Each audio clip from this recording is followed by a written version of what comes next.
Сегодня я хотела с вами просто поболтать, рассказать немножко о себе, потому что очень много вопросов у меня идут.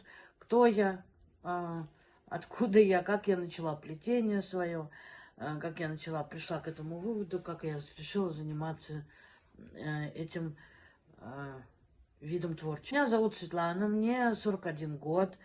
Родилась я в городе Киеве, но я русская.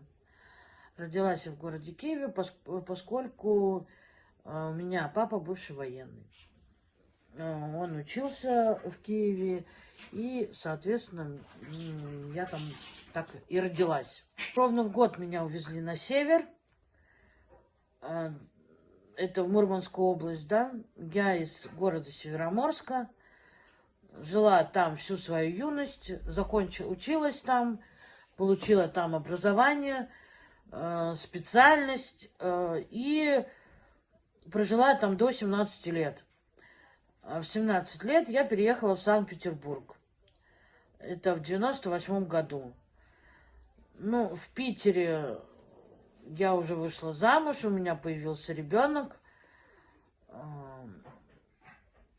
Работала бухгалтером, доросла до главбуха, открыла аутсорсинговую свою компанию. Я не знала, чем себя занять, мне стало скучно, одна и та же рутинная работа, то есть встаешь рано, уходишь поздно. И я уже начала что-то рассматривать другое. Бухгалтерия меня уже прямо приелась. Вот тут села. Что в моей жизни поменялось в 2017 году? У нас, во-первых, появился второй ребенок. Мы взяли его под опеку. Он такого же возраста уже, как, ну, и уж не уже, а они одногодки с моим сыном. В 2017 году я решаюсь на то, что мне нужно покинуть бухгалтерию. Стала думать, чем заняться, что надо же как-то и работать, наверное, дальше, потому что все-таки семья, хоть и муж всегда работал, но в 2017 году я решила, что мне нужно, наверное, пойти в стезю сферы красоты. Я закончила курсы по маникюру. Ну, тружусь я уже в этой сфере 2015 года по сегодняшний день. Я стала искать себе параллельно, чем заниматься еще, и наткнулась в том же, как раз-таки году, наткнулась на плетение, на плетенки. Ну, я когда увидела вот эти вот плетеные работы, меня прямо как током ударило, я хочу попробовать, я должна, потому что я поняла, что это из бумажи. Просто я стала интересоваться, из чего это делают. И поняла, что это просто обычная газетная бумага. И я подумала, что ну неужели я не смогу и ничего сотворить, сплести. То есть у меня сразу буря, столько эмоций было. Но, к сожалению, школы еще тогда было очень мало. Первые свои трубочки, ну, я, естественно, подсматривала, там ходила на ютубах, искала, что как делают, но информации было мало. Это сейчас много очень информации, и можно найти не только, да, идти в школу, там, кому-то платить деньги на обучение. Можно самой потихоньку зачерпать ту информацию. Тем более очень много мастер-классов бесплатных, которые, да, делают девочки. В том же случае делаю я их на сегодняшний день. Первые свои трубочки я, кстати, крутила на спицу 2 миллиметра. И на полосы там и 7, и 8. Но меня это не устраивало. Я все не понимала, почему там у меня же спицы там, да, и трубочки какие-то, ну, изделия какие-то мятые получаются, неинтересные.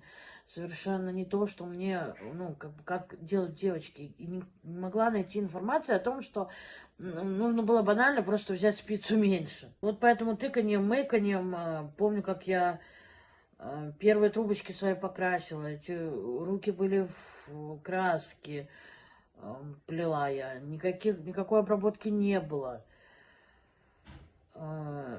И я помню, как я написала Ладе Легай, Ладочка, я не понимаю, у меня почему-то руки пачкаются, короче, при окрашивании, после окрашивания. И плести я такими трубочками не могу. Она мне написала тогда, типа, добавь лака, когда будешь при окрашивании. Стала добавлять лак при окрашивании, и да, немножко вся эта идея у меня побежала вперед. Поэтому уже стало смотреться, работы стали смотреться более интересные, более изящные. Появились мастер-классы, школы со временем, да, что с обучением. Первая школа, на которую я напала в свое время, в 2020 году, я наткнулась на первую школу, и это была школа Полины Майоровой. И я решила, что, хотя я уже там 3 года занималась плетением, я решила, что мне нужно понять, действительно ли я все уже начерпала, все ли я информацию получила. Я пошла туда на обучение.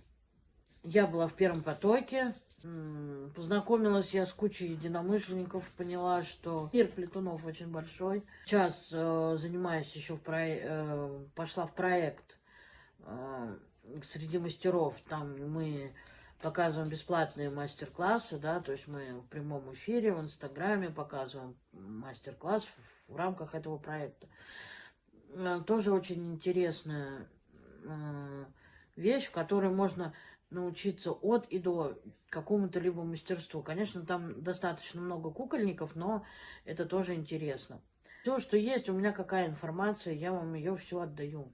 И отдаю я ее на сегодняшний день совершенно бесплатно. То есть, если есть какие-то платные мастер-классы, вы не обижайтесь, и мне хотя бы там 50-100 рублей. Ну, то есть, это мне будет не обидно. Буду показывать вам узоры красивые. Будем плести и мебель, и двери я как покажу, как оплетать, да. То есть мне вот для своего стола нужно, у меня сбоку сделаны полки и ящики. Мне нужно их закрыть. То есть я хочу сделать одну целиковую дверь, да, чтобы это все красиво смотрелось. Поэтому все это будем делать вместе с вами, дорогие друзья. Поэтому приходите на мой канал, подписывайтесь. Также есть у меня ссылочка на мою группу. Я открыла группу в Телеграме. Если будет интересно, заходите туда, подписывайтесь. Там вы можете всегда задать мне вопросы. Также есть группа, ссылочка будет Татьяны Хуторянки. Там у нас уже достаточно много подписчиков. Плетунов. Хотите поддержать мой канал? Есть донат. В принципе, это на сегодня все, что я хотела вам рассказать. И я буду очень рада вас видеть. Ставьте лайки. Или кому-то не понравилось, дизлайк. Будем работать над этим. Всего доброго. Спасибо. Пока-пока.